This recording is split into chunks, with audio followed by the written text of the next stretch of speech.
দীপঙ্কর একটা খুব ভালো প্রশ্ন করেছে, খুব ইন্টারেস্টিং, এবং সেই জন্য ওর মানে কথা রাখার জন্য কিন্তু এই ভিডিওটা এখানে বেশ সবচেয়ে বড় প্রশ্ন ছিল, সেটা হচ্ছে ইন্ডিয়ান রেলওয়ে সেক্টর একটা দুরন্ত ব্যাপার এবং সেখানে একটা প্রমিসিং সেক্টর, একদম সুপার।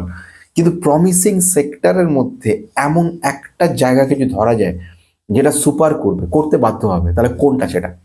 সেটা হচ্ছে ওয়াগনের ক্ষেত্রে ওয়াগন ম্যানুফ্যাকচারিং। এবার ওয়াগন ম্যানুফ্যাকচারিং জন্য যে দুটো সেরা কোম্পানি আছে, যে দুটো ভবিষ্যতে একটা বুম করবেই, তার কারণ হচ্ছে এটাই যে এগুলো হচ্ছে এমন যেটা যারা কিনা টোটালি মানে আমাদেরকে ভবিষ্যৎ ভাগ্য পাল্টানোর মতো ক্ষমতা রাখে, এতটাই ক্ষমতা রাখে। আমি সেই কোম্পানির কথা নিয়ে বলতে চলেছি। আজকে যেটা বলবো সেটা হচ্ছে দুটো কোম্পানিকে নিয়ে কথা বলতে চলেছে। প্রথম যে কোম্পানির কথা বলবো সেই কোম্পানিটা হচ্ছে Titagarh rail. Titagarh rail system ওয়াগনের যে বানানো মেট্রো কোচ তৈরি করা এবং ডিফেন্সও এবং শিপ বিল্ডিং এগুলোর উপর কাজ করে কোম্পানিটা। অপরপক্ষে আরেকটা দুর্দান্ত কোম্পানি আছে, প্রাইভেট কোম্পানি, কিন্তু ক্যাপাবিলিটি রয়েছে দুরন্ত। যে কোম্পানিটা কি নাম? সে কোম্পানির নাম হচ্ছে জুপিটার ওয়াগন। তাহলে আজকে যে রিকোয়েস্টটা ছিল সেটা হচ্ছে এই দুটো কোম্পানির মধ্যে কোনটা বেটার, মানে অ্যাজ পার ফান্ডামেন্টাল। তো before going anything, this video only for education purpose, no buy sell recommendation. Before investing please consult yourself or your advisor. Past return cannot guarantee future performances. So let's begin. একটা interesting পয়েন্টের দিকে আসছি, সেটা হচ্ছে আজকে যে পয়েন্টগুলো বলবো সাতখানা super comparative point of view থেকে আলোচনা করব। This are one is capacity, second one is the profitability, third one is the order book, fourth one is challenges, number fifth is score.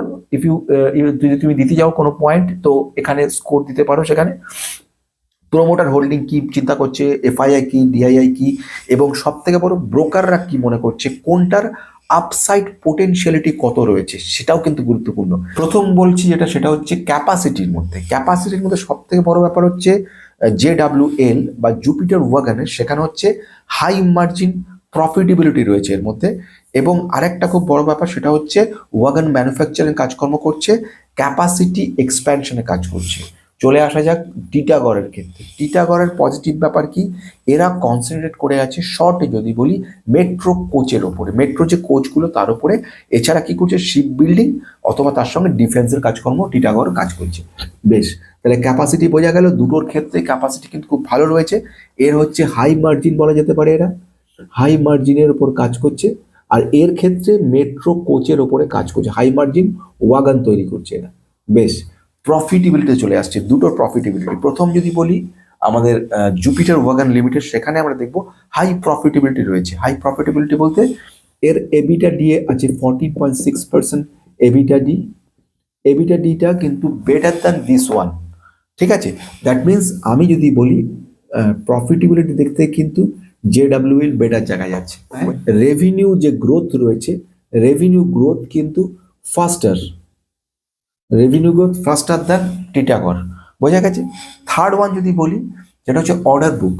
Order বুকের ক্ষেত্রে আমরা যদি জুপিটার ওয়াগনের limit দেখি, সেখানে 6000 crore কিন্তু এদের অর্ডার বুক রয়েছে। আর সেখানে টিটাগড়ের ক্ষেত্রে অর্ডার বুক রয়েছে 28,200 কোটি, 28,200 crores। বোঝা যাচ্ছে, দুটোই কিন্তু মিড লেভেলের কোম্পানি। এবার আসছে ইন্টারেস্টিং পয়েন্ট, সেটা হচ্ছে চ্যালেঞ্জ। চ্যালেঞ্জের মধ্যে কোম্পানি প্রফিটেবিলিটি ঠিক আছে, আমি জুপিটারের কথা বলবো, কিন্তু এদের কিন্তু কিছু কনস্ট্রেন্ট রয়ে গেছে। ছোট কোম্পানি, এদের যাকে বলবো আমি সাপ্লাই আর ডিমান্ডের মধ্যে প্রবলেম রয়েছে। সাপ্লাইটা সবসময় কুইকলি হয় না, এটা এর ক্ষেত্রে একটা বড় চ্যালেঞ্জ রয়েছে। ফলে অর্ডার পেলেও অর্ডার ডিলে হয়ে যাচ্ছে। এর ক্ষেত্রে প্রবলেম হচ্ছে operational diversification. Diversification operation diversification কথার অর্থ হচ্ছে এদের কি হচ্ছে, বিভিন্নভাবে, যদিও এদের কিন্তু অর্ডার সাপ্লাইটা অনেক কুইক হচ্ছে, কিন্তু বিভিন্ন রকম ডাইভার্সিফিকেশন ডিমান্ড থাকার জন্য, যেরকম শিপ বিল্ডিং এর কাজও করছে, ওয়াগন মেট্রো কোচের কাজ করছে, আবার ডিফেন্সের কাজ করছে। ফলে ডাইভার্সিফিকেশন হয়ে যাওয়ার কারণের জন্য এদের কাজে কিন্তু ডিলে হয়। এটা হচ্ছে এদের জন্য চ্যালেঞ্জ। অর্থাৎ এদের অর্ডার যতক্ষণ না আসছে, অর্ডার এক্সিকিউশন লেভেল স্লো। দুটোর ক্ষেত্রে এর হচ্ছে অপারেশনাল ডাইভার্সিফিকেশন, এর ক্ষেত্রে হচ্ছে চ্যালেঞ্জেস, বিকজ সাপ্লাইয়ের পরিমাণটা কম হচ্ছে। তাহলে বোঝা গেল। এবার আসছি স্কোরের পয়েন্ট অফ ভিউ থেকে।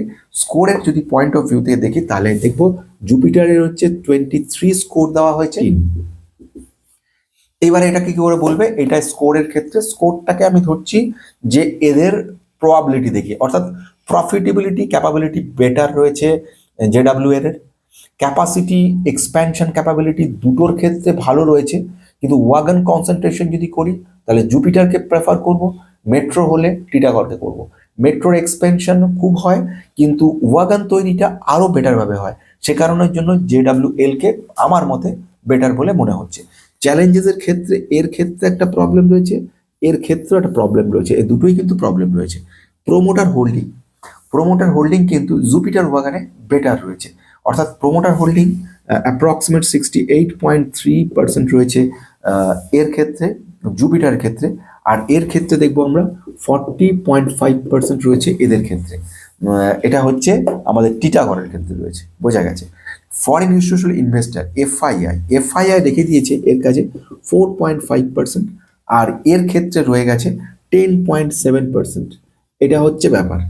এছাড়া যদি আরেকটা বলি মিউচুয়াল ফান্ড, আমরা যদি বলি মিউচুয়াল ফান্ডের হোল্ডিং কি রয়েছে, মিউচুয়াল ফান্ড হোল্ড করে রেখেছে মাত্র 0.7% জুপিটার, খুব সামান্য পরিমাণে, মানে বিশ্বাসযোগ্যতা মিউচুয়াল ফান্ডের অনেক বেশি রয়েছে টিটাগড়ের ক্ষেত্রে।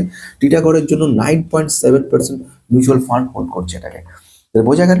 এবার আসছি ব্রোকারের পক্ষ থেকে, বিভিন্ন ব্রোকার যে আপসাইড মুভমেন্টের কথা বলছে, সেখানে কিন্তু 67.6% আপওয়ার্ড পোটেনশিয়াল ক্যাপাবিলিটি রয়েছে, সেটা হচ্ছে কাদের, Jupiter Wagon. 42.7% upward potential capability রয়েছে। যদি এইভাবে দেখে নেওয়া যায়, একটা কম্প্যারিজন করা যায়, তাহলে কম্প্যারিজনের রেজাল্ট যদি আমাদের অফকোর্স দেখতে হবে অনেকগুলো পয়েন্ট। যেমন আমি এর ক্ষেত্রে অর্ডার বুকের ক্ষেত্রে আমি অবশ্যই বলবো বেটার অর্ডার বুক রয়েছে টিটাগড়। টিটাগড়ের বেশ কিছু পজিটিভ ব্যাপার রয়েছে, যেরকম টার্গেট করা আছে দারুণভাবে। আরেকটা ব্যাপার আছে মার্কেট ক্যাপ, যদি ধরে নিই মার্কেট ক্যাপ, তাহলে এর ক্ষেত্রে অর্থাৎ জুপিটার ওয়াগনের ক্ষেত্রে 15,685 ক্রোর্স। আর যদি এর ক্ষেত্রে দেখি 10,000 সামথিং, 10,725 হয়েছে এর ক্ষেত্রে, 10,725 ক্রোর্স। তার মানে এইখানে বোঝা গেল কতটা ডিফারেন্স আসছে। এর তুলনায় এটা কিন্তু স্মল ক্যাপ রয়েছে টিটাগড়ের ক্ষেত্রে, আর এর ক্ষেত্রে মিড লেভেলে। পোটেনশিয়াল ক্যাপাবিলিটি যদি দেখি ডাইরেক্টলি অর্ডার বেটার রয়েছে টিটাগড়ের ক্ষেত্রে। টিটাগড় একমাত্র যেটা মেট্রোর ওপরে কাজ করছে, এছাড়াও ডাইভার্সিফাই রয়েছে। এছাড়া প্রফিটেবিলিটি দেখি, প্রফিটেবিলিটি আবার একে আমরা বলবো জেডাব্লিউএল কে প্রফিটেবিলিটি, অর্থাৎ ক্যাপাসিটি এক্সপ্যানশন 1, 2 হচ্ছে প্রফিটেবিলিটির ক্ষেত্রেও কিন্তু যদি দেখি এখানেও 1 দেবো। আর থার্ড ওয়ান অর্ডার বুক দেখি তাহলে একে 1 দেবো। চ্যালেঞ্জেস দেখি, চ্যালেঞ্জেস দুজনের ক্ষেত্রেই দুটো চ্যালেঞ্জ রয়েছে, তাহলে এখানেও আমি একটা -1 করব, এখানেও আমরা একটা -1 করে নেবো। স্কোরের যদি পয়েন্ট দেখি তাহলে এখানে একটা প্লাস দেব, এখানে কিন্তু কিছু করছি না।